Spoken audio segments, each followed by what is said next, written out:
en esta ocasión tan especial de celebración de los 10 años del máster dentro de los 50 años de la Autónoma, expresar mi satisfacción por el hecho de que sea la profesora Oñate la que nos vaya a dirigir esta lección inaugural. La razón, aunque ahora el profesor Félix Duque va a glosar los méritos, a hacer una introducción de la profesora Oñate, la razón de que sea ella la que digamos, haya sido escogida este año, es porque este curso cambia, digamos, su estatus dentro del profesorado del máster, sigue siendo profesora del máster, pero como ya indiqué a los estudiantes el primer día de clase, va a concentrar, digamos, su docencia en un seminario realmente admirable, casi hercúleo, que va a tener lugar en una sola semana, que va a ser para los valientes, para los atrevidos, para los osados, y al que evidentemente todos van a estar invitados, también doctorandos, exalumnos. La verdad es que la comunidad del máster se va agrandando cada vez más. Y bueno, pues como hasta finales de enero o principios de febrero no tendréis el placer y la ocasión de volver a escucharla, pues le hemos pedido que sea ella la que nos dirija estas palabras inaugurales. Y también de nuevo agradecer a Félix que después de su viaje pues haya venido aquí para hacer esta introducción. Y nada más, y ya sabéis que me tenéis a vuestra disposición para lo que necesitéis a lo largo del curso. Muy bien, muchas gracias. Buenas tardes. Casi iba a decir bien hallado yo mismo, ¿no? Igual que en ser o no ser, uno dice hail myself, ¿no? Bienvenido yo mismo, ¿no? Pero no, sobre todo, qué decir, bien hallada, pero es que ella nunca, espero, nunca se irá, desde luego no será por nosotros que se vaya jamás, porque la profesora Teresa Oñate forma parte de un círculo de amistad tan íntimo, tan compenetrado en comunes tareas intelectuales y vitales, que difícil es pensar realmente, me atrevo a decir, ¿no?, esta facultad, este departamento y este máster sin la presencia viva, vivificante, vivente, de la profesora Oñate, ¿no? Ella nos ha acompañado desde el principio de una manera absolutamente gentil, y eso se puede decir, queda un poco feo cuantitativo, pero la segunda parte tacha la primera, es decir, gratis et amore, así por amor, como han hecho tantos otros profesores que contra todo lo pensado pudimos sacar entre todos un máster en filosofía de la historia que cumple 10 años, parece mentira. Veo aquí algunas canas, como el del antiguo y siempre perenne, o al menos latente, director del departamento, el profesor Zamora. Menos mal que todavía aún no peina canas, pero como siga coordinando el máster, seguro que las acabará. De hecho, algunos muy bien incorporados directamente desde Chile, como el profesor de los Ríos, que lo vemos ahí, ya peina canas. O sea que se ve que atención a los jóvenes que venís ahora, porque es posible que al final del máster estemos todos un tanto avejentados, ¿no? Pero en cuanto a la constitución física, dado que en cuanto al talante vital o intelectual, personas como Teresa Oñate hacen imposible el enjuvenecimiento, porque siempre, he dicho enjuvenecimiento, acabo de hacer un neologismo, no, un envejecimiento, ¿no? Hace posible el enjuvenecimiento. Está bien. Está bien, vamos, ya hemos adelantado algo, hemos inventado una palabra, ¿verdad? ¿Qué decir de la profesora Oñate? Me acabo de arrepentir casi de lo que iba a decir, porque claro, la figura que evoco aquí delante es la del anciano de los días, y ella no es en absoluto anciana, pero es verdad que el anciano de los días en el Apocalipsis es una voz de muchas aguas, y por lo tanto, si yo quisiera decir algo de la profesora Oñate, podría decir algo así como amistad, solidaridad. Hay un trazo común en ella de una humildad aplastante.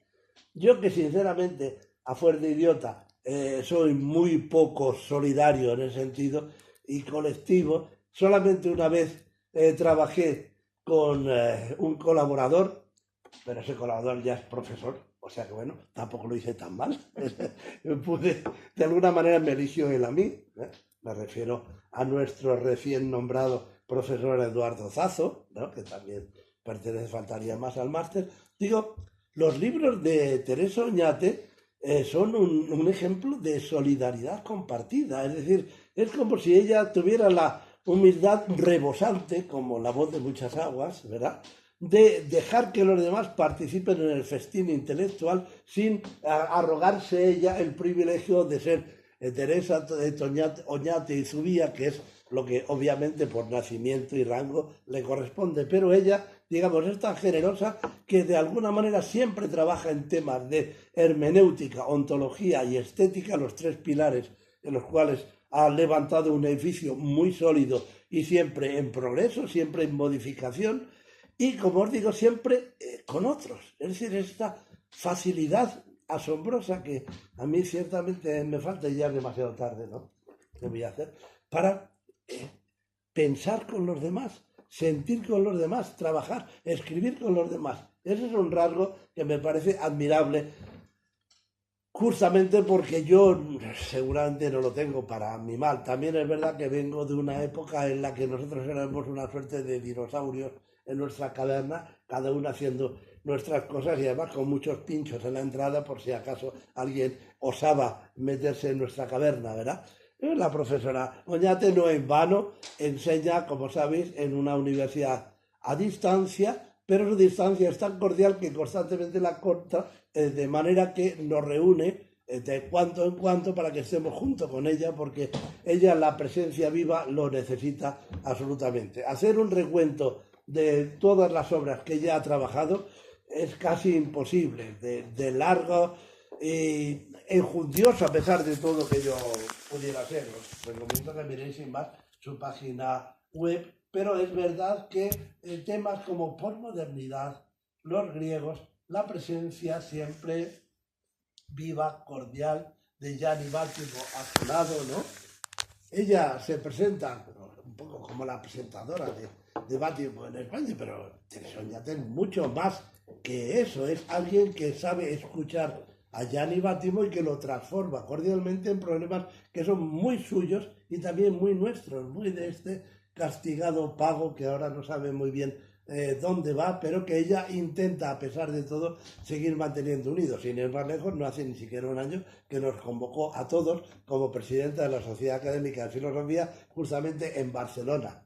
Y allí podemos dar fe de lo que Cervantes un día dijo, que Barcelona es el archivo de la cortesía, ¿no? Mal que pese a tantos problemas que actualmente nos acongojan, ¿verdad? Eso indica una vez más la capacidad de diálogo casi infinita que tiene Teresa Oñate, por lo cual yo muy humildemente pido que por favor sea la próxima presidenta de la República Española.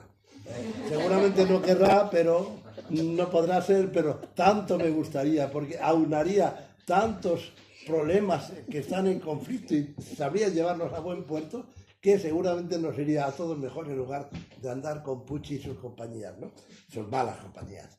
En fin, después de esto, ¿qué decir de Teresa? Yo creo que lo mejor es callarme, no vaya a ser que me pase, no diré el nombre de alguien que presentando a un famoso profesor alemán, pues oyó que del público alguien le decía, oiga, hemos venido aquí a escuchar a ese profesor, no a escucharle a usted.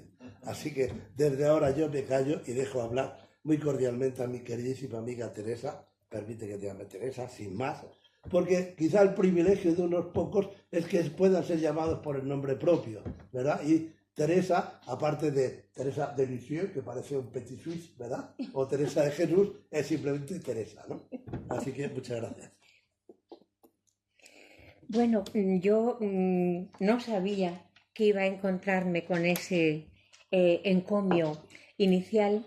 Estoy profundamente agradecida. Todo el mundo que me conoce y me oye sabe que digo siempre que puedo, porque las verdades afirmativas se pueden siempre decir, ¿verdad?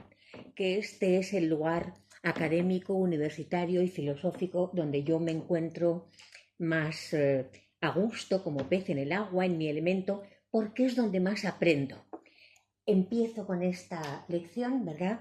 Para mí que Félix Duque, al que considero uno de los pocos filósofos españoles vivos y ya clásicos y eternos, porque sin duda ha conseguido ya ser un clásico en vida, me tenga esta filía de comprensión, pues naturalmente me anima en esta dificultad en la que la mayoría de los filósofos estamos siempre, porque nuestro asunto es cambiar el mundo y cambiar el mundo para mejor y para bien y para la belleza y la bondad y como esto no es un asunto sencillo y mucho menos en lugares pre y sobre determinados por el comercio, por el inmundo, por las mercancías, por las rivalidades, pues todo esto dicho por la filía de Félix Duque, al que yo admiro incondicionalmente, porque además de ser un gran filósofo es una persona excelente, como yo creo que no puede ser menos, ¿verdad? Yo no soy de los que cree que el tonto es bueno, yo creo que el tonto suele tender a ser malo encima sin saberlo y que el bueno es el que sí practica habitualmente las acciones intensivas que se autoincrementan, que se es mejor porque se ama más, se piensa más porque se piensa más y mejor, no como si se gastaran en un cofre, sino que se autoincrementan en la excelencia, ¿verdad? También a mi amigo José María Zamora Calvo, bueno, ellos y yo misma éramos mucho más pequeños cuando empezamos a conocernos, ¿verdad? Me parece un sabio, pocas personas cultivan la filosofía antigua en nuestro país y la tradición pitagórico-platónica, bueno, pero todas las que, y la neoplatónica y las que se proponga con la misma erudición y sabiduría al mismo tiempo.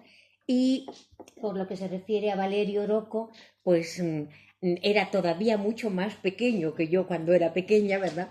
Y le he visto crecer en edad, sabiduría y bondad de la misma manera. Bueno, dicho esto, puesto que realmente la gratitud es algo que no podría expresarse, llega un momento en que hay una dimensión del pudor en el que la gratitud ha de detenerse, ¿verdad? Porque de otra manera todo lo anega y corre ese riesgo. Están aquí otros profesores, colegas, muy amigos, muy queridos, desde que éramos muy niños, ¿verdad? De manera que yo ahora ya adopto la formalidad de esta lección.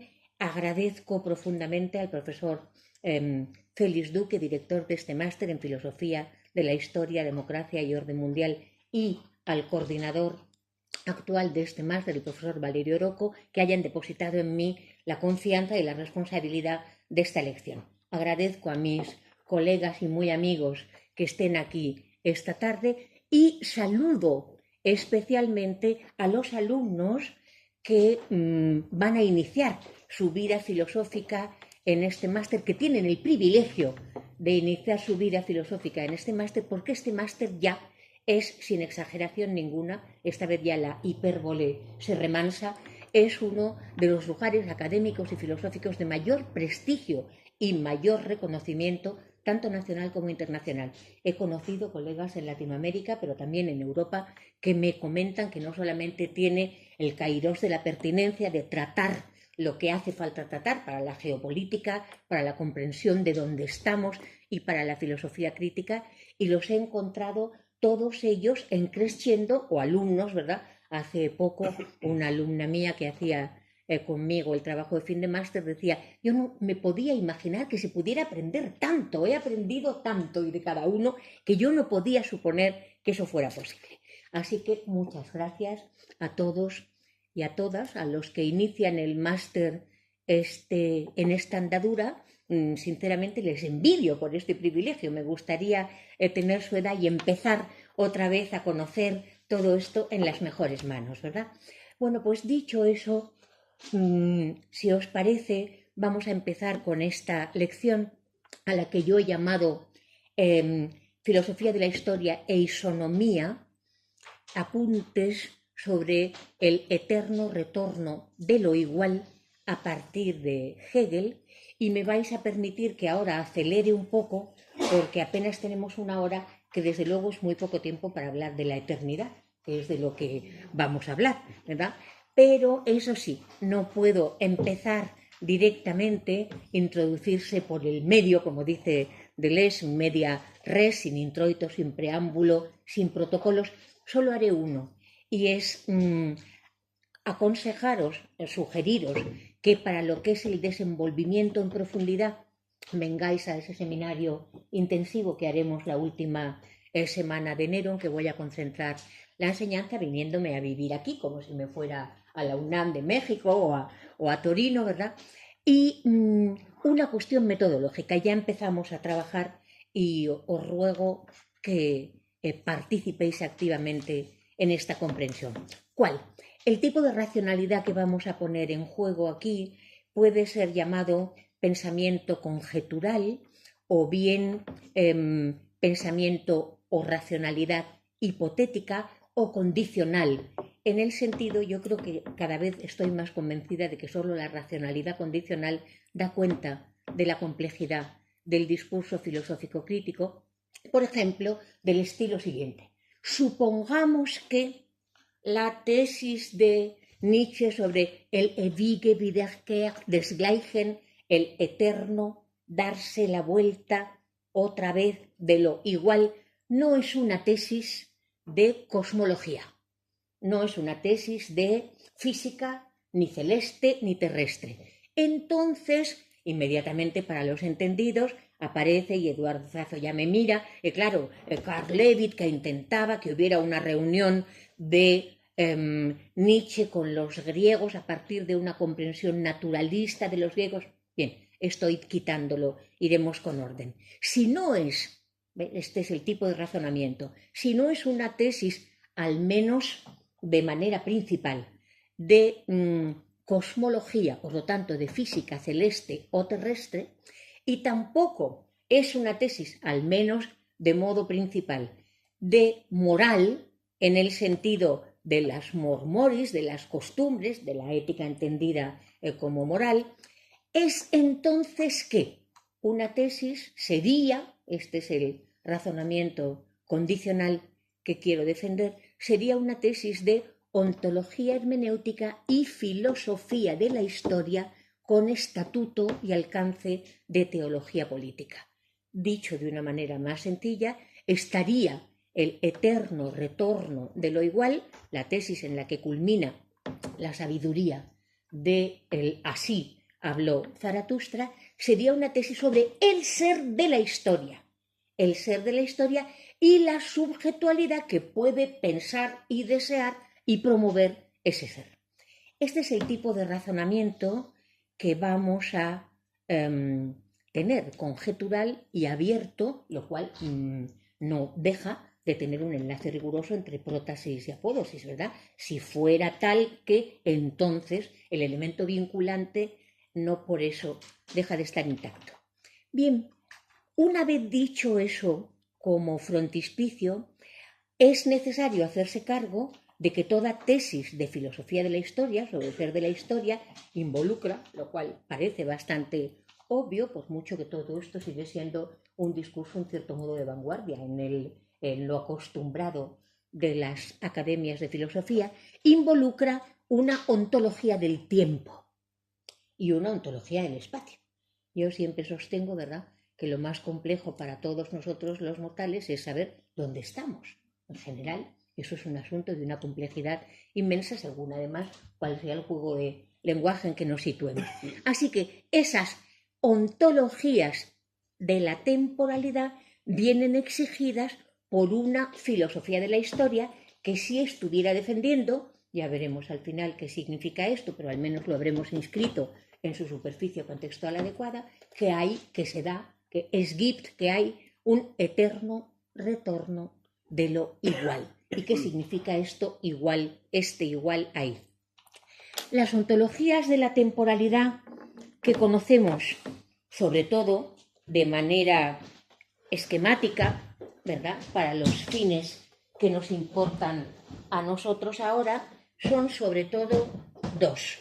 Una de ellas remite en realidad a una física del tiempo, en la cual lo que tendríamos es que la interpretación del tiempo es una interpretación cinética, lo pongo en el vocablo que más se asemeja a la kinesis en castellano, una interpretación cinética de acuerdo con la cual el tiempo es un modo de sucesión que avanza de acuerdo con el antes y el después. Esta definición de movimiento es la definición que Aristóteles da para la física o filosofía segunda, para los entes que se mueven, teniendo en cuenta además que el movimiento es el pasaje entre las categorías de cantidad, cualidad y lugar, el pasaje pacífico entre los taenantía, entre los contrarios, ¿verdad? Una comprensión del tiempo que fuera cinética sería lineal, al mismo tiempo vectorial, ¿verdad? Y al mismo tiempo, en principio, para las filosofías de la historia que la adoptan, sería con un punto de llegada quizá infinito o quizá al final apocalíptico o desembocante en un juicio. Lo que interesa en todo caso es que esa comprensión de la temporalidad calca el movimiento según el antes y el después, y que el movimiento, al menos desde luego para la filosofía griega, es algo que pertenece ya en la topología de las epistemes filosóficas de Aristóteles a la filosofía segunda, pero no a la filosofía primera, ¿verdad? Un elemento interesante de esta comprensión de filosofías de la historia vectoriales y calcadas del movimiento es que los pasados quedan atrás, ¿verdad? Son superados, cerrados. Muy a menudo en estas filosofías de la historia, que pertenecen muchas de ellas a la secularización del cristianismo, no es casual que el cristianismo tuviera un dogma como el de la encarnación de lo divino en Jesús, asunto que dio lugar a múltiples problemas y a múltiples concilios y a herejías, etc. No os distraigáis.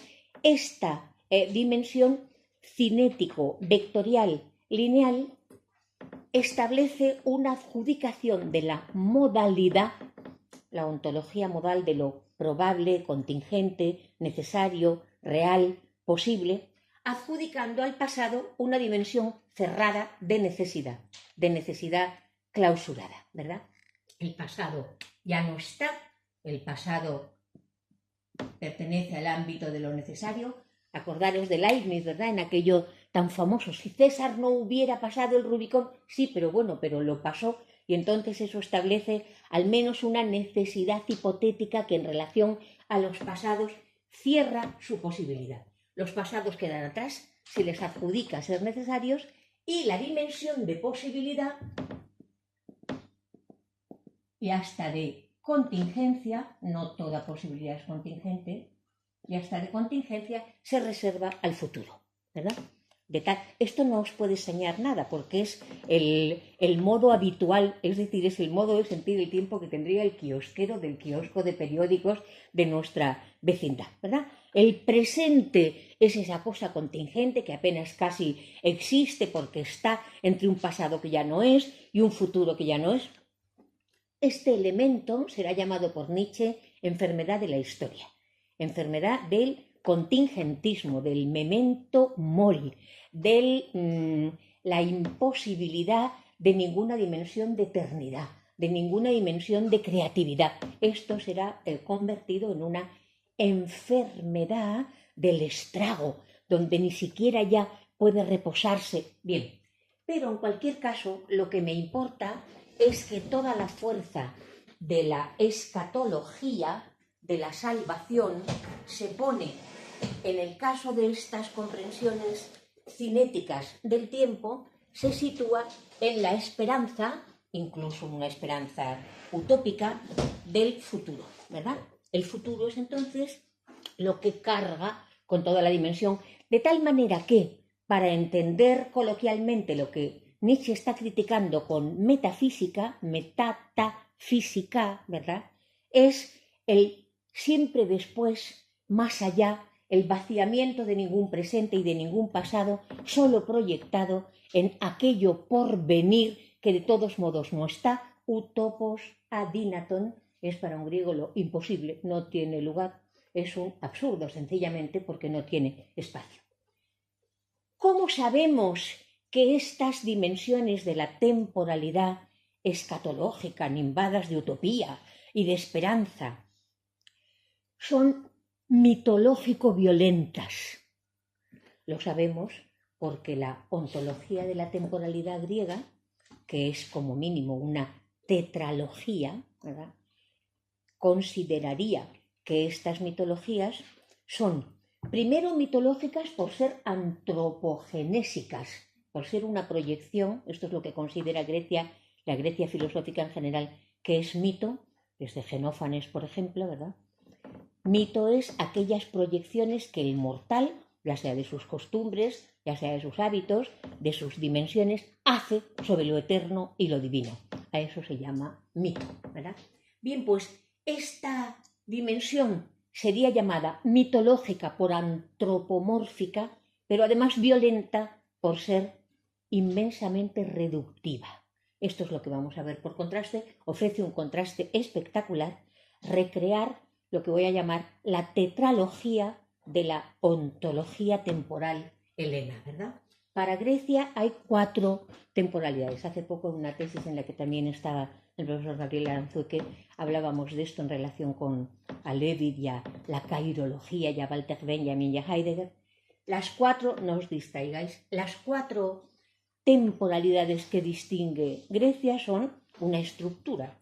Esa estructura es, por un lado, la del aidion, es decir, si os lo pongo en transcripción, es decir, lo que es siempre y constantemente, es decir, una temporalidad vista solo desde la vida, solo desde la vida. Por eso es una temporalidad a la que se llamará absolutamente, simplemente, únicamente, solamente, una eternidad constante, solo vista desde la vida. Aristóteles dice que podemos saber de ella, lo dice en los famosos textos sobre la vida de lo divino, para nuestra cultura, al menos nuestra cultura piensa lo divino así, ya que nosotros también estamos en eternidad algunas veces, si bien tenemos que interrumpirnos y no constantemente, ¿verdad? De manera que hay la temporalidad aidion vista únicamente y solamente, sin mezcla, sin composición, de un modo indivisible, adiaireton, de un modo indivisible porque no es extenso, ¿verdad?, de la eternidad. Lo podemos llamar sencilla y simplemente eternidad.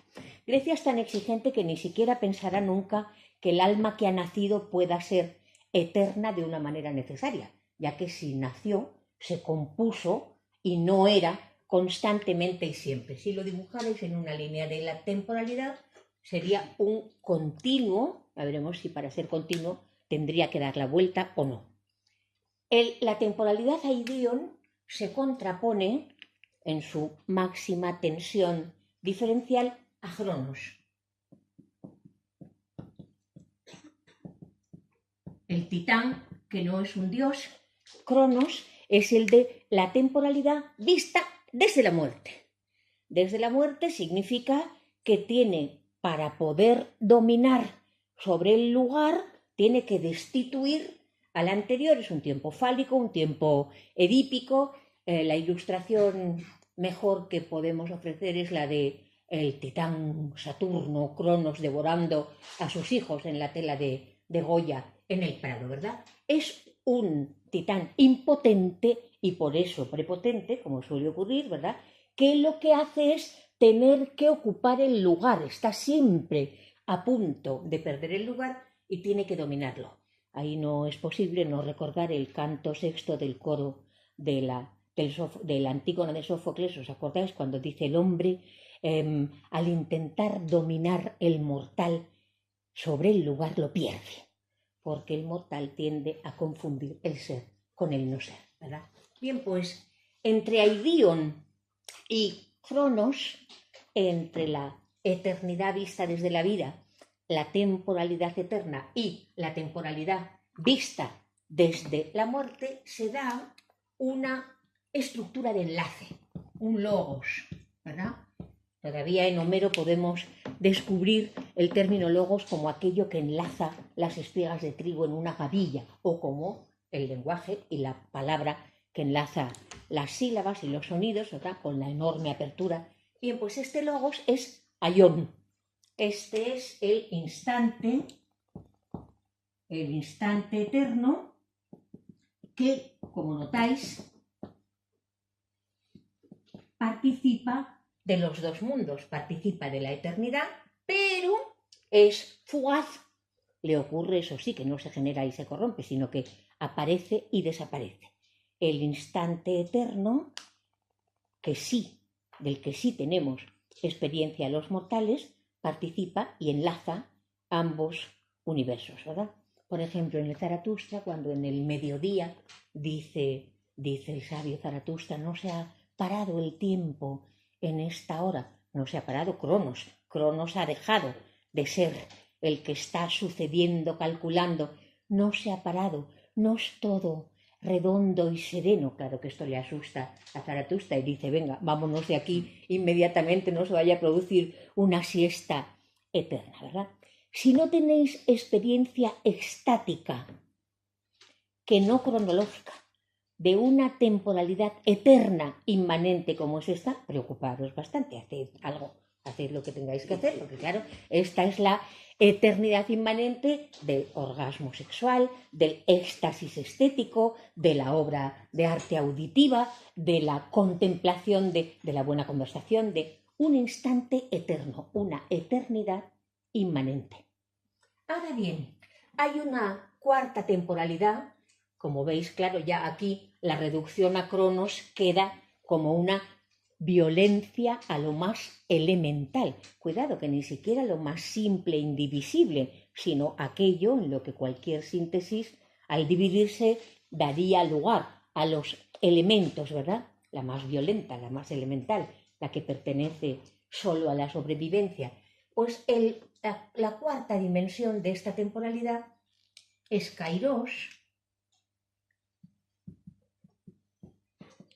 Y el Kairos, la temporalidad de la charis, de la risa, de la gracia, del elemento inestorbado, de la plenitud, de la ocasión, de lo que propicia. Daos cuenta que está también en el cristianismo greco, en el greco-cristianismo, aparece como el principio de charis, de la caridad, de la gracia, de la comprensión, del amor comunitario.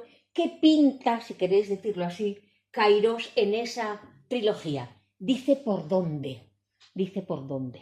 Para Grecia siempre hay límite y hay topologías. Dice por dónde se da el enlace preciso entre el aidion y el cronos. Por dónde se da, cuál es la chance, cuál es la dimensión propicia, cuál es la manera de plenitud. Señala, por lo tanto, la tarea, señala la señal posible, es la marca por la que y en la que se pueden dar los enlaces. Baste ese atisbo, no sé si tengo borrador, porque con eso pasaríamos a y esta pantalla no se deja borrar, pero con un Kleenex perfecto. Baste ese atisbo para que os deis cuenta de que las filosofías de la historia calcadas sobre un tiempo lineal de carácter escatológico, donde la necesidad se ha puesto en los pasados cerrados o clausurados y la posibilidad se ha desplazado, puede que incluso constantemente, al futuro, ¿verdad?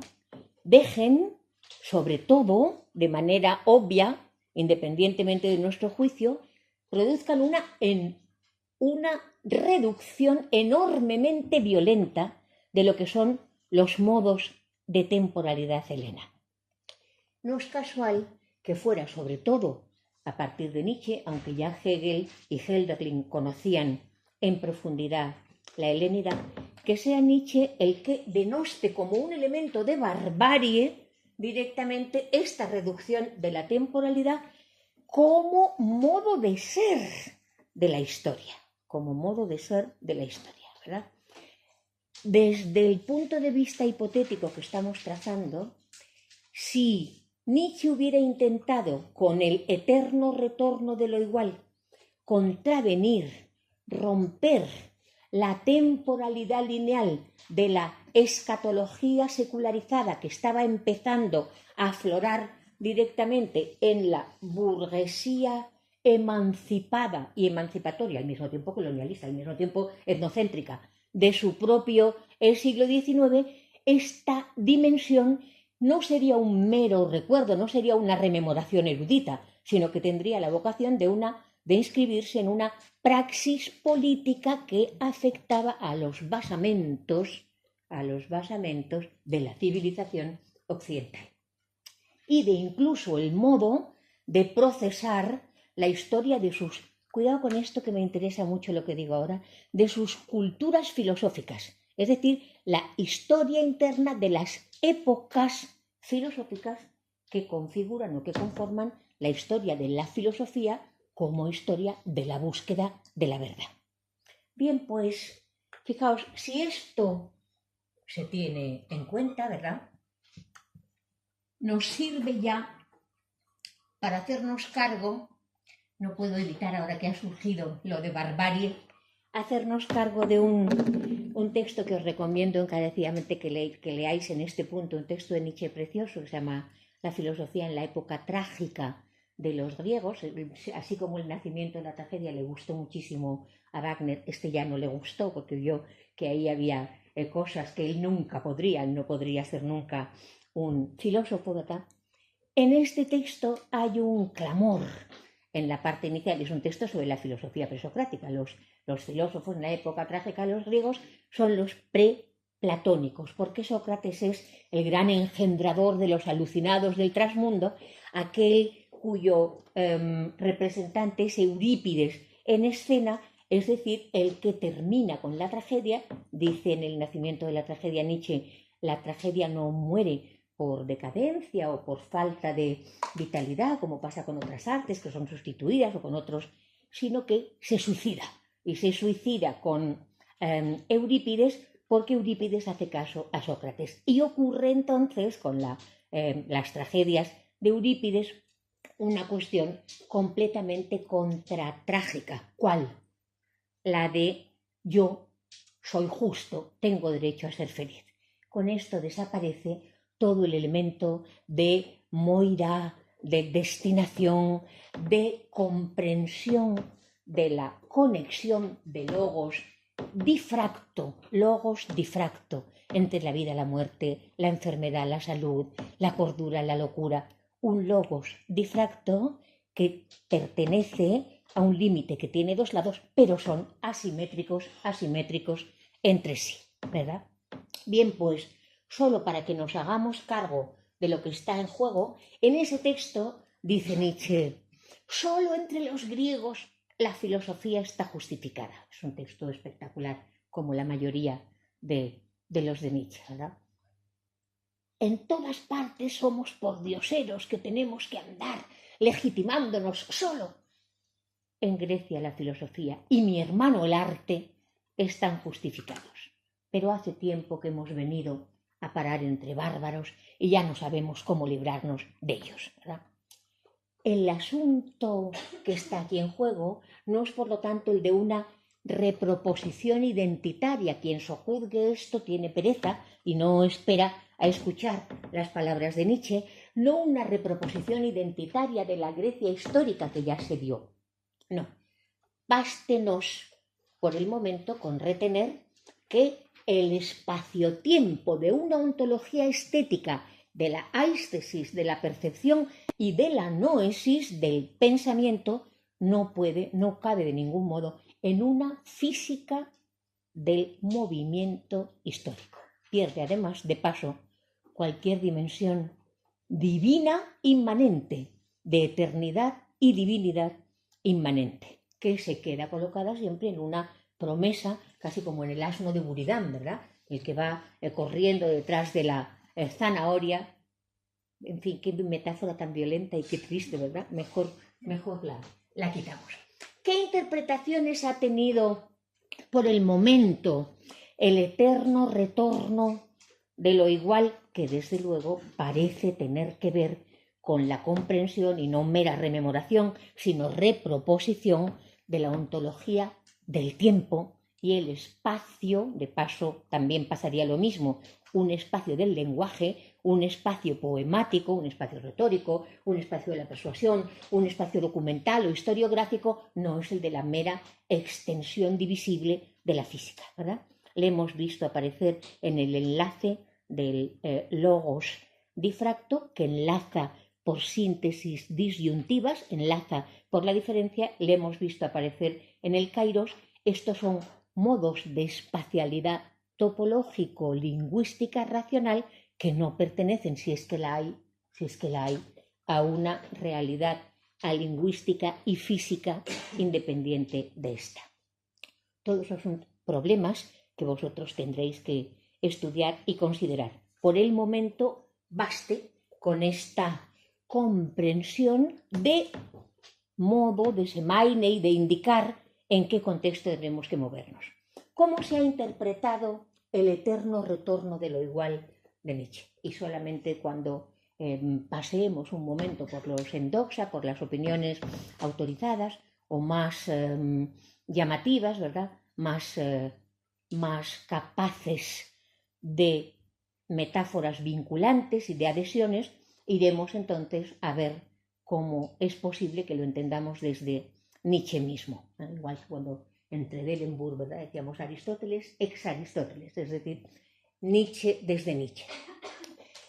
No voy a detenerme ahora, por si no me da tiempo, más que en enunciarlas, pero resulta llamativo un punto muy especial. Se ha atribuido a Martin Heidegger, que ya dijo en el Nietzsche que escribe desde 1936 a 1946, pero se publica en el 61, que hay que leer a Nietzsche poniéndolo en relación con Aristóteles. Eso es un asunto muy interesante, no solo porque está hablando de ontología, sino porque Nietzsche era un gran lector de la poética y la retórica, y desde luego no se había creído que la teología como filosofía primera fuera la física, ¿verdad? Y la física de la sustancia compuesta. Bien, hay que leer a Nietzsche poniéndolo en relación con Aristóteles como ontólogo, pero una ontología del ser de la historia. Si fuera eso lo que está diciendo Nietzsche, no tendría eso que ponerse también en relación con Hegel, ¿verdad? Bien, aquí, bueno, esa discusión la espero yo con placer. Si esto fuera así, entonces los textos, sobre todo de Heidegger o de Nietzsche, podemos dejarlos en 3 para que vosotros trabajéis también. Los 2 volúmenes del Nietzsche, y luego 2 muy interesantes que, puestos en relación, dan mucho juego teorético, que son, por un lado, la frase de Nietzsche Dios ha muerto, que está en los Holzwege, en los caminos de leña, como nos ha enseñado Félix Duque a decir, que es precioso, entre paréntesis, porque en vez de sendas perdidas o senderos que se bifurcan, ¿no? Claro, son los caminos que la leña de los leñadores, el fuego que vuelve al hogar con ellos, ¿verdad? La frase de Nietzsche, Dios ha muerto. Ahí es enormemente crítico Heidegger con Nietzsche, como sabéis, diciendo que no es más que la culminación de la metafísica como voluntad de voluntad, como voluntad que solo se quiere a sí misma, como libertad, por lo tanto, de autoproposición, el nihilismo europeo, la voluntad de arte y el hipersujeto. Mientras que hay otro texto que es Veáis quién es el Zaratustra de Nietzsche, que está en los Vorträge, una Aussetze, una meditación extraordinaria, las conferencias y artículos, y aquí lo que dice es algo así como, bueno, si el sujeto Nietzsche como tal pertenecía de todos modos a su epocalidad, Zaratustra no. Zaratustra es de una creatividad tal como para ser un puente que hace desembocar, que hace saltar, un puente que salta, ¿verdad? Un puente que salta a un pasado posible, a un futuro que tiene que atravesar por el pasado a otro espacio y a otro tiempo, que no es todavía el vigente, por eso además es intempestivo. Zaratustra sí, el maestro del eterno retorno. Sin embargo, a Heidegger se atribuye, ya digo que no me quiero detener en esto ahora lo que merece, pero si en el diálogo se suscita, volvemos a ello. A Heidegger se atribuye haber interpretado que lo que retorna es lo mismo, ¿verdad? Das selbst, to auto, lo mismo, sin duda a través de el texto del legado asombroso, inapreciable de Martin Heidegger, Zeit und Sein, tiempo y ser, del 62, sobre la conferencia de Derisi, donde allí, reinterpretando el poema de Parménides y el apotegma to auto esti no e inca y lo mismo es pensar y ser, establece que este mismo es das Ereignis, es el acontecer de la copertenencia entre pensar, que ahora se entiende como una tetradimensionalidad del tiempo, lo que era el noe en griego, es aquí los éxtasis de pasado, presente y futuro enlazados por la diferencia de un espacio, Raum, de Raum, que es la cuarta dimensión del tiempo. He dicho que no iba a meterme en ello, me he metido y luego volvemos en profundidad.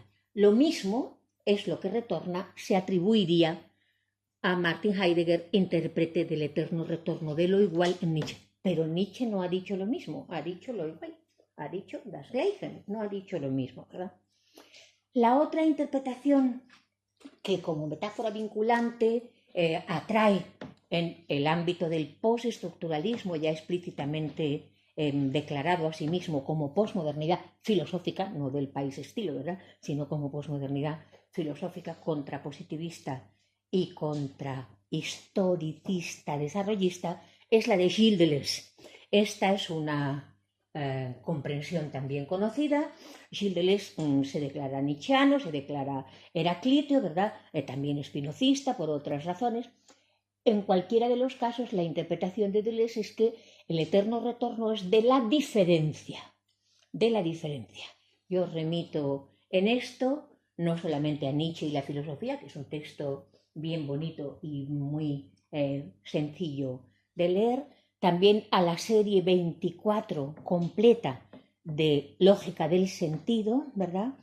Y también al problema de cómo se trata no la diferencia ontológica, que sería un término de Heidegger, sino la diferencia que retorna en Deleuze a la filosofía del cine, al segundo volumen, que es el de imagen-tiempo. ¿Por qué digo esto? Decir con Deleuze que lo que retorna es la diferencia es lo mismo que en una sucinta frase enunciar un avispero inconmensurable de problemas, porque el término diferencia en Deleuze es casi anfibológico, ¿verdad? Como Deleuze en cierto modo es estoico y hace desaparecer la diferencia entre entidad esencial, causal, diferencial y accidentes, resulta que hay diferencia por todas partes, diferencia sustantiva y relevante en la cantidad, en la cualidad, en el tamaño, de manera que diferencia es un término equívoco. Algo de la comprensión del tiempo puro, no mezclado, no compuesto, que pertenece al aion, al instante, y que pertenece a la idion, a la eternidad intensiva, se puede percibir con algo de menor claridad, de menor oscuridad, en imagen-tiempo. Porque allí se dice que si el audio y el vídeo, si las palabras y las cosas, si la visión, si las imágenes visuales y las imágenes auditivas no se complementan, sino que se mantienen, veis todo el tiempo aquí el entre, el zwischen, la diferencia intensiva de un espacio no divisible que conecta a los contradictorios. Si el audio y el vídeo no se complementan y la visión no se convierte en ilustración de la palabra, ni la palabra o el sonido en ilustración de la imagen visual, entonces, dice Deleuze, acontece, hay un événement de tiempo puro. Este tiempo puro no pasa. Al no pasar, retorna. El tiempo se divide, se bifurca en una temporalidad que sí pasa, y está allí, pasa y pasó, por así decirlo, ¿verdad? Y una temporalidad, el doble incorporal, que remite a las acciones inmateriales de la estoa. Bien, en cualquier caso, el retorno para Deleuze del Nietzsche que prosigue en su filosofía de la afirmación es el retorno de la diferencia. En este elemento de atismo, muy rápidamente, citemos también a Gianni Vattimo.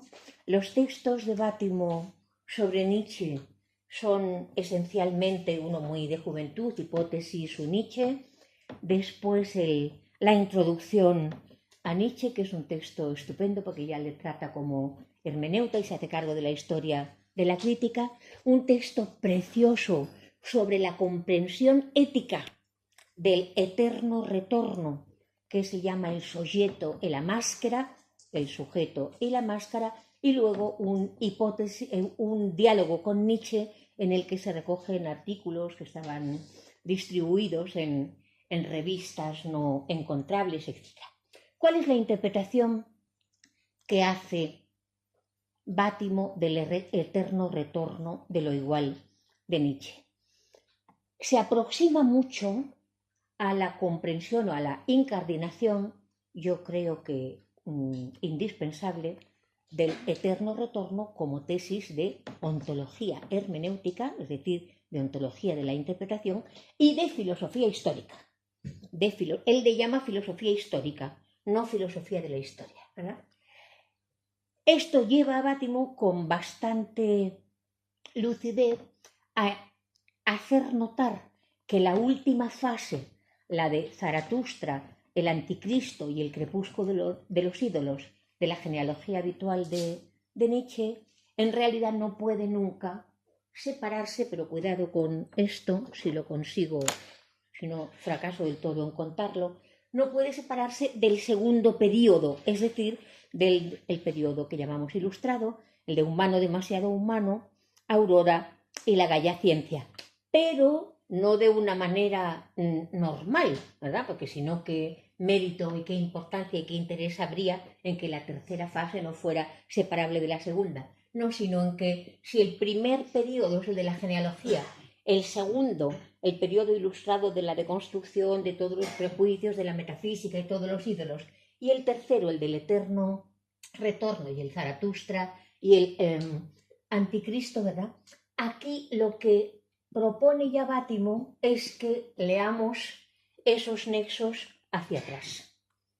De tal manera que si leemos lo que establece el Zaratustra en relación con lo que hemos aprendido de humano demasiado humano, lo que entendemos es una deconstrucción de las figuras escatológicas del pensamiento semita cristiano, es decir, las figuras del pecado original, de la redención o liberación y, desde luego, del juicio final. A eso volveré, ¿verdad? De modo que la comprensión del Zaratustra gravitaría, a mí eso me parece muy acertado, luego ya diré lo que no lo comparto o lo que Vattimo no ha visto desde mi punto de vista. Pero sí es muy acertado comprender que el Zaratustra lo que tiene es, y por lo tanto la tesis principal que atraviesa y enlaza las series de la Sí hablo Zaratustra, lo que tiene es que ver con la comprensión de los errores.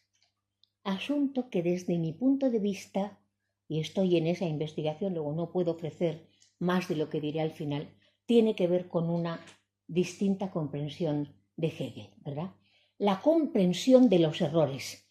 Una vez que hemos dicho en la fase intermedia que no hay más que verdad y mentira en sentido extramoral, que todas las metáforas son, incluso las vinculantes, imperativos pragmáticos de la seguridad y de la pobreza, de la indigencia en la que habita el humano, etc. Comprender, que es lo que enseña, ahora leeremos algunos textos, comprender los errores comprender que por esos errores la humanidad dio lugar a las dimensiones más hermosas, a las más cultas, a las instituciones, a las obras literarias, a todo aquello en lo que nosotros seguimos estableciendo nuestra paideia, y proponer ni justificarlos ni refutarlos, eso establece una dimensión, ¿verdad?, que seguramente tiene que ver con la dialéctica de la negación, de otro modo que yo creo que tampoco es el de la Verbindung, del desplazamiento meramente irónico de Bátimo.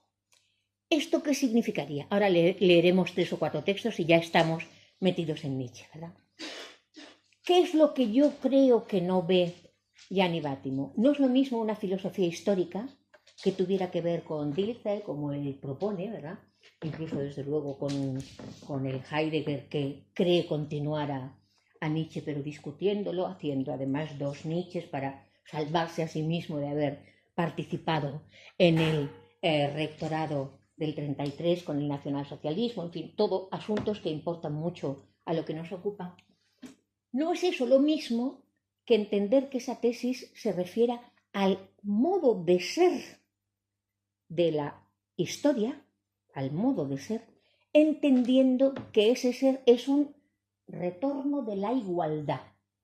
Sigo sin hacer exégesis de eso porque lo dejo para el final. Bátimo es cristiano, lo irá manifestando cada vez más. Es además un cristiano secularizado, por eso además es un último moderno en ese sentido. No entiende, qué pena también, ¿verdad? Bueno, en fin, estas cosas yo no las debería decir en público. No entiende Grecia, no entiende. Él mismo dice en broma, y hay bromas que uno no debería hacer, que ha traducido Logos, Moira y Aletheia de los Vorträge, que son nada menos que el lugar al que Heidegger señala, es decir, el retorno, el ein anderer Anfang, el principio otro que señalaba Hölderlin, desde luego pasa por desembocar en Heráclito, en Parménides, en una comprensión inédita de Heráclito y Parménides que no se había hecho y que desde luego empieza en Hegel, desde mi punto de vista. Bien, pues ese elemento refractario a Grecia, ese intento de reducir Grecia a los olímpicos violadores, a los superhombres, es decir, a la mitología anterior a la filosofía griega, aquella que justamente destituye la filosofía griega con su nacimiento. Toda esa confluencia de factores hace que, incluso situando el eterno retorno de lo igual en una filosofía histórica, no alcance a comprender el elemento donde sí Nietzsche estaría dando lugar a una epocalidad inédita, nunca antes habida. Vamos con una pequeña pausa, de manera que ni lo mismo en el caso del Das Ereignis y Aletheia, porque ese encuentro de ser y pensar es Aletheia, por mucho que Heidegger diga, cuidado, pero es la diferencia de la diferencia que hay en el desencubrimiento, es el encubrimiento lo que retorna, es justamente no lo que no se da de Deleuze sin ninguna bifurcación, sino aquello velado, tapado, callado, en todo aquello que se da, esto es lo que puede retornar y por eso hay un inagotable modo de la historia, no ya del ser separado del tiempo, sino de la historia del Das Ereignis. Bien, no lo mismo, no la diferencia, no una mera filosofía histórica, que desde luego fuera hermenéutica, sino un eterno darse la vuelta, volver de lo igual. ¿Qué significa ese igual? Ese das Gleichen es lo que me preocupa a mí. Vamos a leer 3 textos que tienen que ver, por un lado, ya veréis que por fin entonces el intérprete calla y aparece, claro, la capacidad comunicativa absolutamente fascinante y espectacular de Nietzsche, ¿verdad? El primero de ellos, que considero esencial, se llama Algunos pasos atrás, ¿verdad? Y dice así, justamente en Humano, demasiado humano, en el momento en que se está rechazando que haya una dialéctica de la superación que no sea reproductiva precisamente de los meros ídolos del poder pacato que se instauran en un tiempo lineal. Dice así Nietzsche: se alcanza un nivel ciertamente muy elevado de cultura cuando el hombre se libera de las ideas y temores supersticiosos y religiosos y, por ejemplo, no cree ya en los simpáticos angelitos o en el pecado original, y ha olvidado también hablar de la salvación del alma. Si se encuentra en este grado de liberación, le queda aún por superar con la máxima tensión de su reflexión la metafísica. Tened en cuenta que las metafísicas son siempre de salvación en la comprensión de Nietzsche. Y haceos a vosotros la pregunta de si podríais vivir sin desear la salvación, sin desear que vuestra alma, no sé si individual o comunitaria o cual, no muriera, ¿verdad? Porque esa es la propuesta de Nietzsche, ver cómo podría darse lugar a un deseo, que no es lo mismo que una moralidad, que no quisiera, que ya no quisiera la salvación del alma, no solo por sus consecuencias, sino que prefiriera la asunción de la mortalidad. Bien, pues aún quedaría por superar la metafísica.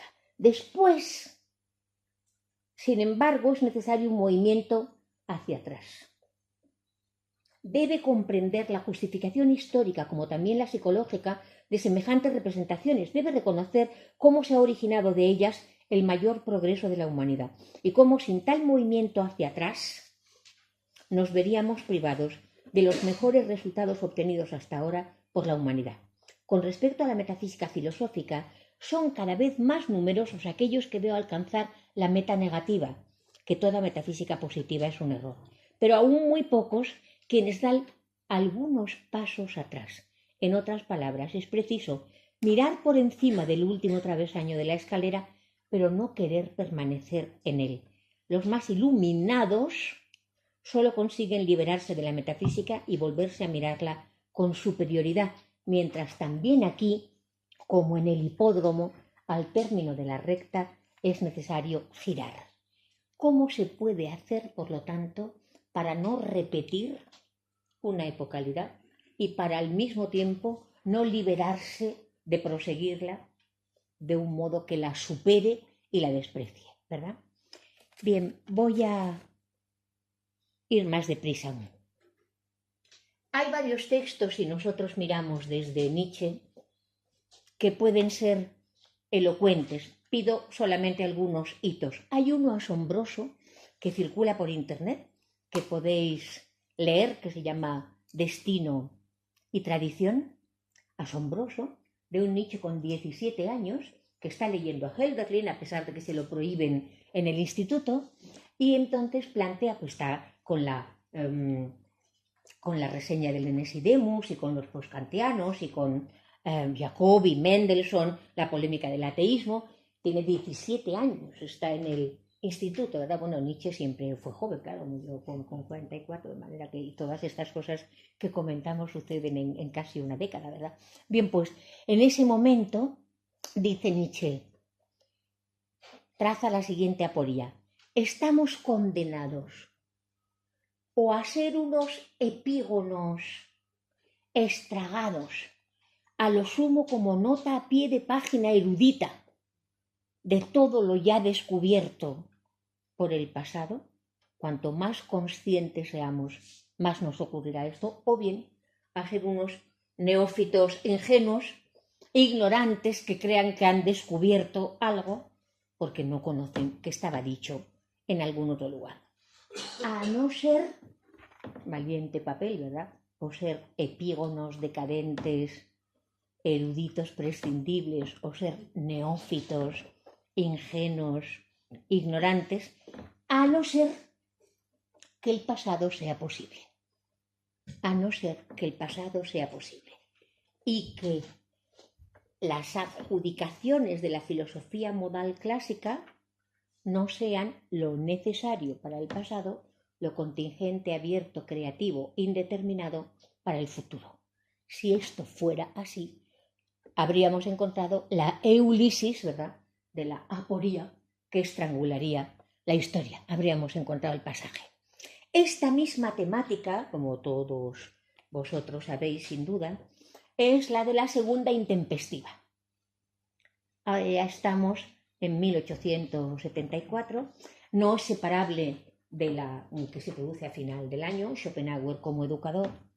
Es un texto, claro, que ha sido citado por todo el mundo, que se introduce en Nietzsche porque es espectacular también, ¿verdad? No reproduciré apenas nada. Utilidad y perjuicios de la historia para la vida.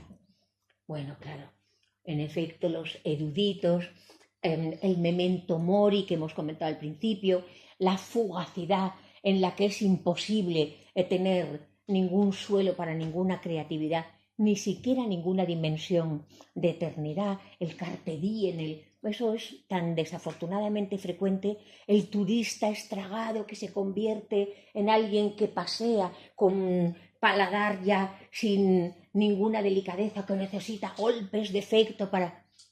Los jóvenes con una instrucción rápida y banal para que lo sepan todo de 5 o 6 datos históricos porque tienen que ingresar sin maduración y precozmente o en las fuerzas de trabajo o en la guerra, ¿verdad? Todo ese clamor. Piensa Nietzsche, en eso le ha seguido también Junger, como vosotros sabéis, piensa Nietzsche que aquí hay que apelar a fuerzas de la eternidad. Y entonces dice, como es sabido, al santo, al artista y al filósofo. Luego sabremos en Schopenhauer como educador que el santo no era tan santo, puesto que era Rousseau, ¿verdad? Y al revés, lo que tenía era tal conciencia de su santidad inocente, impoluta, que era intransigente y no era capaz entonces de ninguna tolerancia, y de ahí la revolución. Nietzsche no estuvo nunca a favor de ninguna de esas revoluciones que dejan todo en su lugar y cambian de sujeto, ¿verdad? Pero contra este estómago irritado, pincitas, ¿verdad?, del Rousseau, está al contrario la gran panza de Goethe. Yo creo que no le perdonó nunca a Nietzsche que no ayudara a Hölderlin en el momento en que podía hacerlo. Y entonces aquí al revés, la posibilidad de consumirlo y aceptarlo todo solamente gracias a poder dirigirse a los supuestamente mejores y exquisitos, de manera que ni el artista deforme que es este Goethe, ni, claro, clasicista, contratrágico, ni tampoco el revolucionario incapaz de asumir ni comprender, queda solo la puerta abierta al filósofo, es decir, a la crítica metódica que sí comprende, que sí asume y comprende, y que se hace cargo, lo que hemos dicho antes, de no proseguir los errores, no justificarlos, ni tampoco refutarlos, ¿verdad? Aquí vuelve a aparecer un preludio, eso lo perciben, el criticismo nietzscheano lo percibe siempre, de la comprensión de lo que es la enseñanza del Zaratustra, del así habló Zaratustra. Hay un paso intermedio, ya solamente uno, que no puedo dejar de leeros, que se llama El peso más grande. Ese es muy comprensible, incluso a lo mejor lo decimos de memoria. Este está en la Gaia Ciencia y es el penúltimo capítulo del libro cuarto, y allí el peso más grande es el de bueno, sí que os lo voy a leer. Se aparece un demonio y dice, te dirá este demonio día y noche torturándote, que si tú eres capaz, que te lo regala, como si fuera un hada, pero una maléfica, te regala el que viniera exactamente todo lo que has vivido, incluso la clepsidra dándose la vuelta del tiempo y tú, pequeño grano de arena, vendría todo, y esta araña, está pensando en Spinoza claramente en la referencia a la araña, esta araña y esta luz de luna, todo vendría. ¿No aborrecerías esa posibilidad? ¿No gritarías en el suelo rechinando los dientes? Así también este instante y yo mismo, la eterna clepsidra de la existencia, se invierte siempre de nuevo y tú con ella, granito de polvo. ¿No te arrojarías al suelo rechinando los dientes y maldiciendo al demonio que te ha hablado de esta forma? ¿O quizá has vivido una vez un instante eterno en que tu respuesta habría sido la siguiente: tú eres un Dios y jamás oí nada más divino? Si ese pensamiento se apoderase de ti, te haría experimentar, tal como eres ahora, una metamorfosis y tal vez te trituraría. La pregunta sobre cualquier cosa: ¿quieres esto? Otra vez, e innumerables veces más, pesaría sobre tu obrar como el peso más grande. Así se llama el pequeño poema didáctico.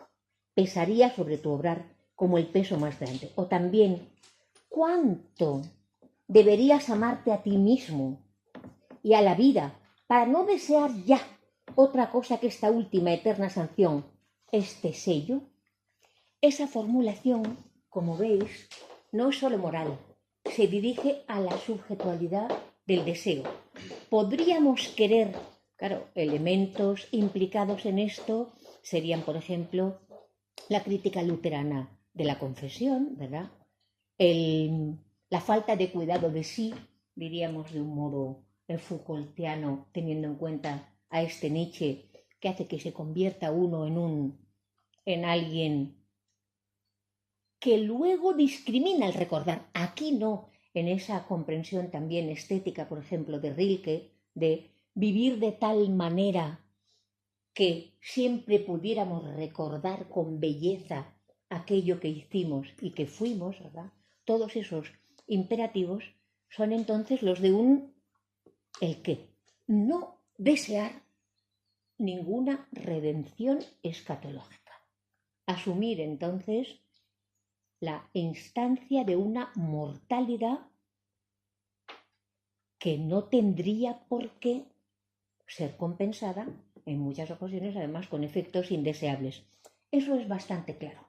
Por ejemplo, el sujeto y la máscara de Bátimo lo explora, propone no el Übermensch entendido como el titánico superhombre ni siquiera del Das Arbeiter, del Arbeiter de Junger, sino el hombre de buen temperamento, aquel que en medio de los dolores de la existencia que tarde o temprano nos arrasan a todos, pudiera afirmar como virtud elegida la alegría del buen temperamento, de la mesura, de la buena educación por los otros, para los otros, por la generosidad, de la no queja, del no abrumar todavía más al dolor de la vida con el dolor, ¿verdad? Bien, toda esa dimensión del eterno retorno se entiende perfectamente. Terminamos ya. ¿Cómo confluye todo esto en Zaratustra? Si hubiera un deseo no escatológico, una subjetualidad que no quisiera salvación, que pudiera asumir la muerte, no estaríamos entonces en una comprensión no de la repetición de la Grecia trágica, sino del pathos de la tragedia, que no era dicotómico, que no era escatológico, que afirmaba la indisoluble copertenencia del bien y el mal, del amor y del odio, del cuidado, no entre contrarios que pacíficamente pasan uno a otro por el movimiento, sino entre los contradictorios, los antifáseos, que se cruzan de manera que no hay generación y muerte, sino que aparece o desaparece. Estar enamorado, odiar, que haya guerra, paz. Supongo que os ha acontecido alguna vez algo que ha hecho que vuestra vida en ese momento se pare y tenga que mirar hacia atrás y ver cómo se rearticulan los hitos y los hilos, los hiatos que llevaban hasta allí. Cuando uno se enamora, cuando nace un hijo, cuando se asoma uno a la filosofía, o cuando hay muertes, o sobre todo el dolor de los otros, ¿verdad? La catástrofe del dolor de los otros. Esta comprensión, que es la del no tengo derecho a decir soy justo, por lo tanto he de ser feliz, permite entonces un modo de comprensión que no es la de el perro atado a las cadenas, el que después de tan atado tuvo que estar solamente en ferocidad, en desprecio. Yo creo que eso es una enseñanza que es la del Nietzsche ilustrado, no despreciar, incluso afirmar, comprender por qué y a través de qué y qué ocurría con ese error. Bien, desembocamos finalmente entonces en la tesis del eterno retorno de lo igual. ¿Por qué lo igual? ¿Por qué das Gleichen? Mi hipótesis, poniendo en efecto en conexión al Zaratustra con Aurora y con humano, demasiado humano, y algunos pasajes del estilo de tenemos que poder asumir la totalidad de la historia vivida hasta nosotros, que sería también una comprensión del repliegue que propone Hegel en un límite no pletórico, sino de una rememoración en que se repliegan todas las otras temporalidades, al menos las etapas de la historia de la filosofía. Ya por fin entonces hago mi propuesta, ¿verdad? Ese Das Gleichen sería el de un Nietzsche legislador, que se siente legislador como Anaximandro, como Empédocles, como Parménides. Es decir, si ahora lo digo en ironía contra mí misma, ¿verdad? Un presocrático en la corte de Bismarck, un presocrático, un legislador que lo que está estableciendo es, esta vez, la república, la isonomía de la filosofía de la historia. Una epocalidad transhistórica que declara que todas las épocas de la historia de la filosofía son iguales, no en el sentido que yo creo que despista a Bátimo de la igualdad del cristianismo o del socialismo, sino del ser iguales ante la ley. Una isonomía, una república que permite que por primera vez no haya entonces superaciones, no se viva simplemente al vivo, ¿verdad? Esté por encima del muerto solo porque supuestamente el otro murió, cuando Heráclito ya decía, vivos y muertos se copertenecen. Si esto fuera así, veis el pensamiento conjetural, el pensamiento hipotético, si esto fuera así, se entendería bastante bien también la dramatización que hace el propio Nietzsche del descubrimiento, ¿no? Igual que Descartes en el fragor de la batalla descubre el principio del método y Pablo de Tarso es arrojado por aquella luz del caballo en el camino a Damasco. La dramatización que hace Nietzsche en Ecce Homo, cuando se está refiriendo al Zaratustra, ya sabéis cuál es, estaba yo en Sils Maria, a 600 metros de altura sobre la naturaleza, sobre los hombres, y allí entonces comprendí algo que puede transformar el destino, la destinación de la humanidad, liberándola del espíritu de venganza como enfermedad indiferente, repetitiva de la historia, ¿verdad? Si esto fuera así, entonces lo que se descubriría con el eterno retorno de lo igual sería en efecto una transhistoria, a la que yo he llamado ecológica, de isonomía, para la cual propongo solamente a mi favor, a favor de esa interpretación, dos documentos. Por un lado, el primer documento, y ya estamos terminando, el primer documento de la memoria escritural de la filosofía, que es lo que llamamos la sentencia de Anaximandro, ¿verdad? A la cual ha dado también mucha importancia Martin Heidegger. Esta sentencia, el fragmento que conservamos a través de Simplicio, de un peripatético, dice: de donde las entidades, los presentes, tienen origen, hacia allí tiene lugar también su corrupción, catatogreón, por necesidad, pues han de pagarse alelois los unos a los otros el precio de su adiquía, de su injusticia, según el orden del tiempo, catatuchronu taxin. Eso significa que los presentes, los tiempos presentes, han de morir a favor de los otros, que son los posibles, los pasados y los futuros. Eso, aplicado a la filosofía de la historia y sus epocalidades, haría notar algo esencial. Las epocalidades tienen que poder saber morir, tienen que poder dejar el sitio, el espacio, no solamente a otros mundos, a otros jóvenes. ¿Os acordáis de esa película impresionante de la balada del Narayana, que se hizo con actores al parecer reales, en que cuando tenía que morir en uno de los cuentos, la actriz era mayor y el símbolo de que ya moría y dejaba a la familia con los bebés nuevos, con los problemas económicos, era que tuviera los dientes rotos. Entonces su hijo mayor la acompañaba al Narayana a morir, pero tenía los dientes intactos. Esto no le ocurría, entonces parece que se daba con un yunque, la actriz que era real, ¿verdad? Eso es absurdo porque todo... Pues la actriz se daba en el yunque para así poder en efecto morir y ser llevada y dejar el lugar al otro. Esto aplicado a las épocas, estas épocas que persisten, que desplazan los que tuvieron sentido de sus imperativos hipotéticos a otras cuando ya no son necesarios. A favor de esta propuesta, la isonomía, la república de la filosofía de la historia, la politeia, traigo entonces a Anaximandro y lo que me ha sorprendido, y por eso decía en el inicio que era a partir de Hegel, y es ahí donde estoy investigando y donde espero proseguir con ayuda de los hegelianos, un texto impresionante de Heidegger, interpretando la fenomenología del espíritu de Hegel, al final de la introducción, en el epígrafe C, cuando está al final de una larga introducción y antes de comenzar con la consideración preliminar, ahí entonces, en este epígrafe dice condiciones de la controversia con Hegel. Y os voy a leer esto brevemente y después nada más. Dice, ¿qué significa comprometerse con la filosofía?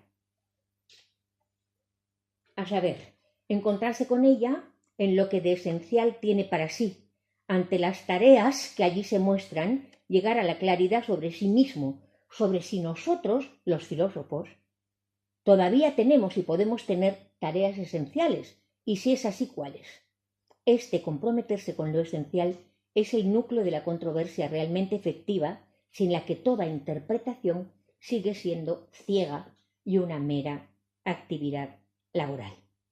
Si queremos, salto unos párrafos, acceder a la controversia que permita situarse frente a Hegel, se nos exige ser de la misma estirpe que él.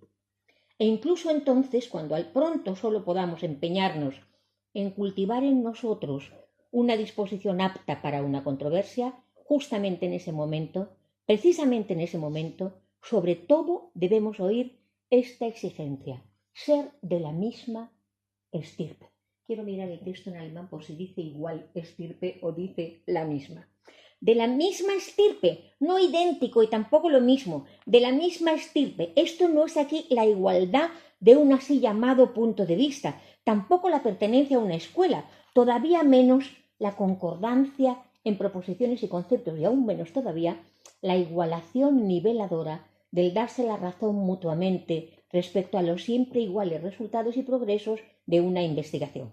De la misma estirpe alude al hecho de deberse a las primeras y últimas necesidades que, conformes al ser en cuestión, son propias del preguntar filosófico, es decir, las primeras causas y los primeros principios, los arjai, las leyes ontológicas. Los arjai no eran orígenes, eran leyes ontológicas que los presocráticos establecían como legisladores de lo que por eso pasaba a ser polis, ¿verdad? Y a tener politeia. ¿Acaso no deberíamos encontrar al espíritu viviente de la filosofía hegeliana? Todos nosotros, ante todo, debemos partir hacia allí donde el ser ahí nos da la libertad para despertar en nosotros mismos de nuevo la disposición para la filosofía. Es decir, la libertad para una preparación completa para la obra filosófica de Hegel y de todos los que fueron anteriores a él, para decirlo mejor, de todos los que estuvieron con él. Pues en la filosofía no hay predecesores ni sucesores. Y esto no significa que a todo filósofo le sea indiferente cualquier otro, sino que por el contrario lo que se dice con eso es que todo filósofo que sea realmente tal es contemporáneo de cualquier otro. justamente porque porque él es lo más íntimo de la palabra de su tiempo. Si esta manera de comprender la Aufhebung fuera la de entender que entre al menos la historia de la verdad que seguimos llamando filosofía hay una isonomía que no es superada por ninguna de las instancias de ninguna temporalidad lineal, estaríamos más cerca de comprender a Hegel y de comprender el eterno retorno de lo igual de Nietzsche a partir de Hegel. Muchas gracias por vuestra atención.